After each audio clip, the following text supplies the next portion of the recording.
So what is cupping exactly? So cupping is adjunctive treatment. It's under the umbrella of traditional Chinese medicine.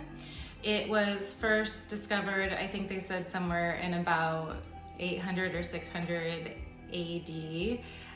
So it's been around for a while. Most of you will recognize cupping because Michael Phelps famously had cupping marks on his back in the 2016 Olympics, I think. And now you can see cupping on actresses and sports athletes and all over the place. Even just at the gym, you probably see a lot of cupping these days. At least we do here in Oregon, here in Portland at least. And so it's been really fun how much people really have embraced cupping because it's kind of a nice gateway into holistic health in general. But just to talk a little bit about exactly what cupping is, there's a couple different types of cupping that we do here at Cupping Studio. So we do fire cupping, we do suction cupping, and then we do facial cupping as well. So here are the cups. These are fire cups. So this is probably what you recognize as a traditional cup. You've probably heard of fire cupping. Some people think that maybe fire cupping means that you're gonna put fire on the person's body, and that is not correct.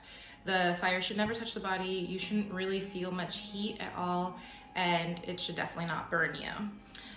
So basically what we do is we take some forceps and we light a cotton ball, and then we hold the cotton ball just in the center of the cup, just like this. Not long enough for it to heat up the rim at all, but just long enough for it to basically burn up all the air in the cup. And then we remove the cotton ball, and simultaneously put the cup onto the person's body, kind of like that. What that does is it creates a suction, and then you can move the cup around or you can leave it in one spot.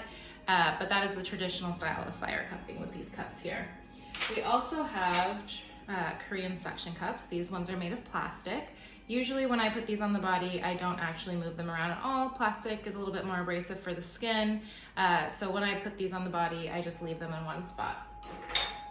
You use a suction gun to create suction with these. So I say that these are really, really beginner friendly cups because you can do 1 suck, 2 sucks, 3 pumps, I guess I should call them pumps.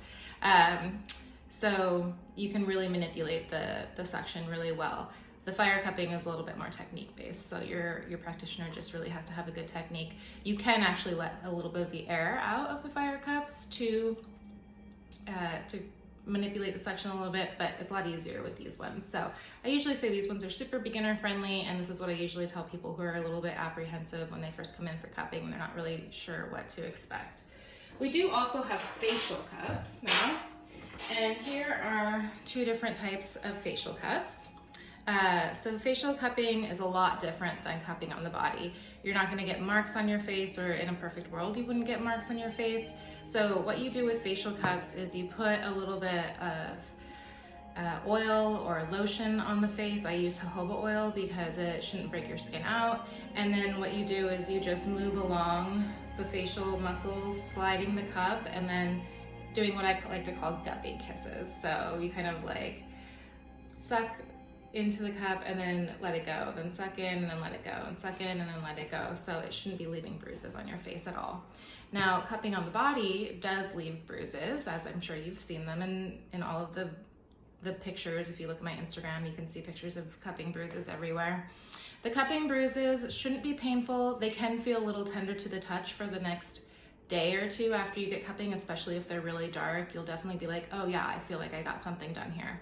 But they shouldn't be overly painful. Like I said, they can be tender. That should go away pretty quickly within the first 1 or 2 days of getting them, sometimes maybe 3. And the bruises themselves will go away within 7 to 10 days. They do go away completely. Sometimes everyone's different, so sometimes they take a little bit longer to go away. Sometimes they go away almost immediately. Some people don't get bruises at all, which is kind of funny. Some people will come in and say, oh, I bruise really easily. I'm just gonna be totally bruised up, I just know it. And then they don't get any bruises on their body at all. So everyone's different, every body is different. And whether you get dark bruises or light bruises, it really doesn't have anything to do with whether the treatment worked or not. But that's just a little introduction into cupping, and I think next time I will actually show you some cupping on the body. All right, have a good day.